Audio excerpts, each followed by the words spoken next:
Who would tell us of the things of old, of the things of old, and of the things that have been, of Dobrynya, the son of Nikita, of the brave Bogatyr Dobrynya Nikitich, and the dragon of the cavern, and of the princess Zabava Beauty.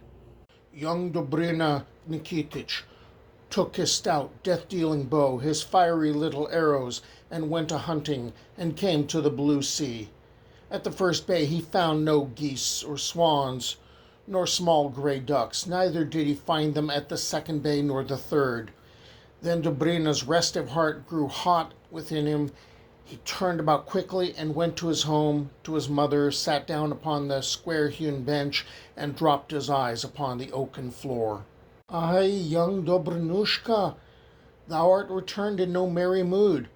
"Ay, my mother," quoth Dobrynya, "give me thy leave and blessing to go to the Puchai River."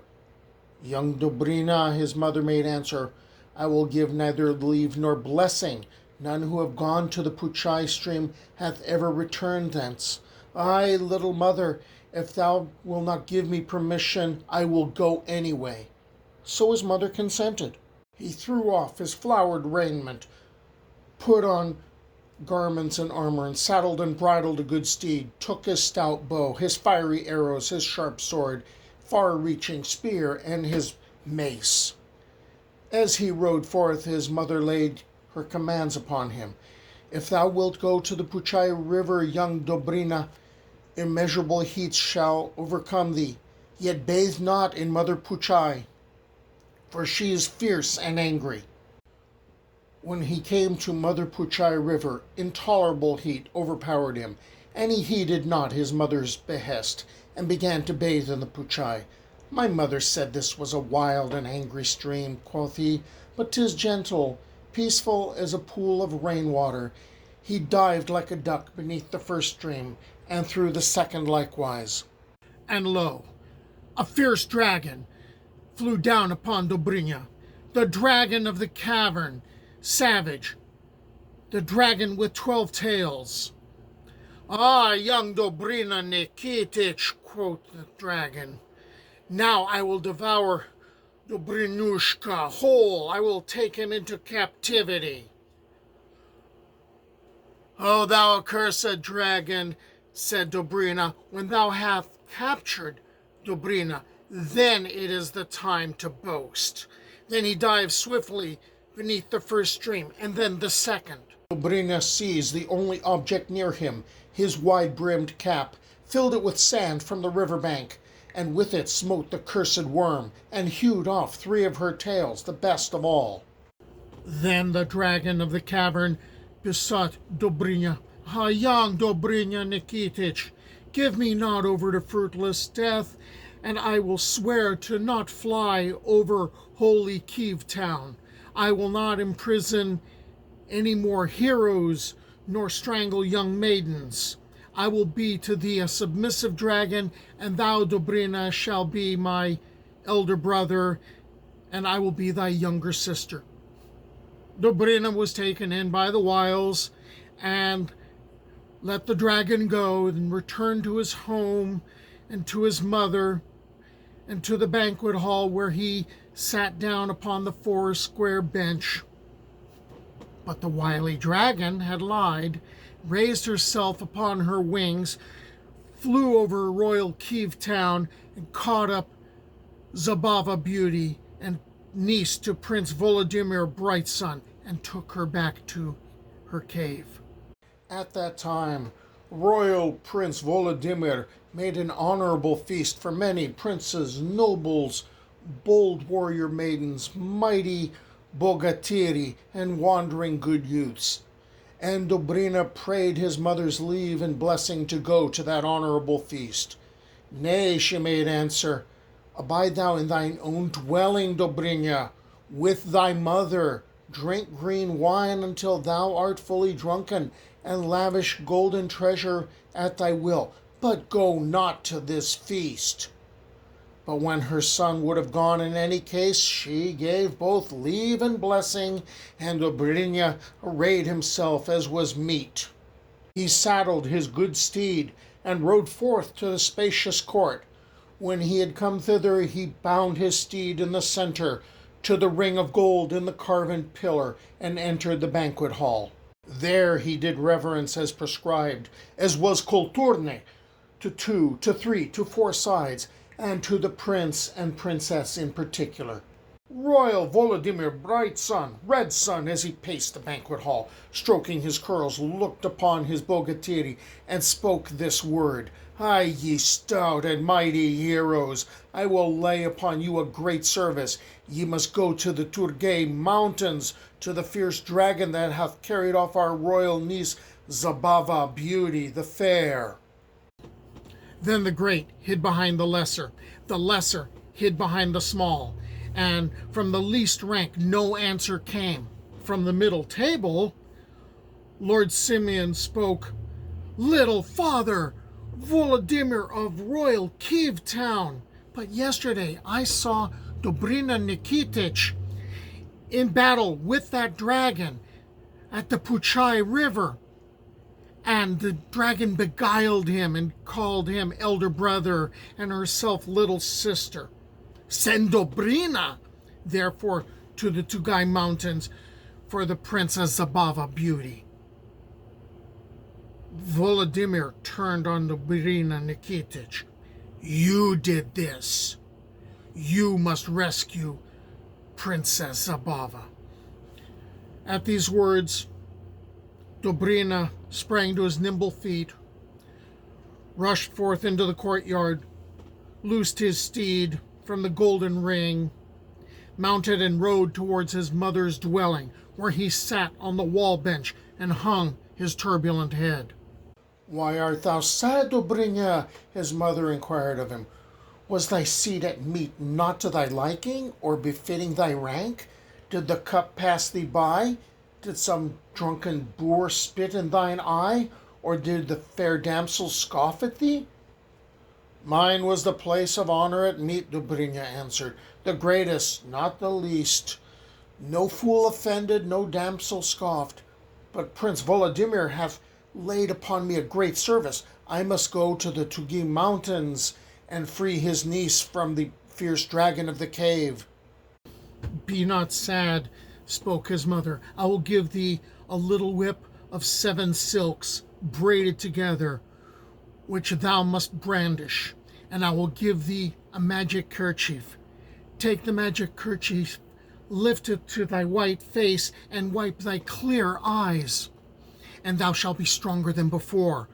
Draw the whip, and beat thy good steed between the ears and on the hind legs, and thy steed shall trample the dragon's brood and crush them to the last one. And brandish the silken whip, and thou shalt bend the dragon to earth and subdue it, and thou shalt sever its 12 tails and give it over to speedy death." "Grieve not, Dobrynya," spoke his mother, the honorable widow Amifia Alexandrevna. "Lie down to sleep this evening. Tomorrow will be wise, for the morning is wiser than the evening." Her son heeded her, and the next morning, rising early, he arrayed himself for the journey. So Dobrynya mounted his good steed and rode to the Turgay mountains and the dragon's cavern. 12 days he rode and ate nothing but a wheaten roll. On the 13th day he came to the glorious hills. But the dragon was not in her cave, and the prince's royal niece he could not see. Then he began to trample on the little dragons, and they coiled about his horse's fetlocks. Dobrynya drew from his pocket the little silken whip and beat the good steed between the ears and on the hind legs. The good brown began to pace and shook off all the dragon brood and crushed them to the very last. Dobrynya gazed out over the open plain, and lo, the accursed serpent came flying towards him. When she espied him, she let fall from her claws upon the damp earth the soft, thick grass, the dead body of a hero, of a bogatyr, and flew straight at Dobrynya. "Aye, little Dobrynya Nikitich, why hast thou broken thine oath and crushed all my little dragons? And I, thou accursed dragon, what devils bore thee over Kiev, that thou shouldst seize young Zabava, Yield her now without battle or bloodshed. Without battle or bloodshed, I will not yield the prince's niece." So they waged mighty battle all that day until the evening, and the snake began greatly to prevail. Yet Dobrynya, recalling his mother's counsel, wiped his clear eyes and his white face upon the kerchief, and his strength was greater than before. The next day they contended until evening, and again the third day, so that Dobrynya would have fled before the serpent, but a heavenly voice warned him that if he would fight yet 3 hours longer, he would overcome the beast. He fought on, but might not endure the dragon's blood, so great was the flood thereof. Then he would have left the dragon, but the voice spoke yet again from heaven, "Tarry ye 3 hours by the serpent, Dobrynya. Take thy far-reaching spear, smite upon the damp earth, and conjure thy spear, yawn, damp Mother Earth, in all four quarters, yawn, suck up the dragon's blood." When he had done this and fought the 3 hours, he overcame the beast. Recalling his mother's behest, he drew forth his whip of the silks of Samarkand, hewed off the 12 tails, cut the sinuous body into small pieces, and they were strewn upon the open plain. After that, Dobrynya entered the dragon's deep den and released Russian prisoners, princes, Bogatyri, lesser folk, and bade them go where they would. But young Beauty, the princess, he could not find until he came to the farthest den. There she lay, chained with hands outstretched. He released her straight and led her forth to the white world. Then he mounted his good steed, and setting Zabava Beauty upon his right hip, rode out over the plain. Said Zabava Beauty, "For thy great service I would fain now call thee little father, and friend and lover, but that thou lovest me not, Dobrynushka." To her Dobryna made answer, "Ay, Zabava, thou art of princely birth, and I am but peasant stock. It is not possible for thee to call me friend and lover." As they rode thus over the steppe, they came upon the traces of a horse, great clods of earth cast up, so that one might sink in the hollows even to the knee. Dobrynya followed and found Alyosha Popovich, the bogatyr, in his way. "Ho there, Alyosha Popovich," he cried.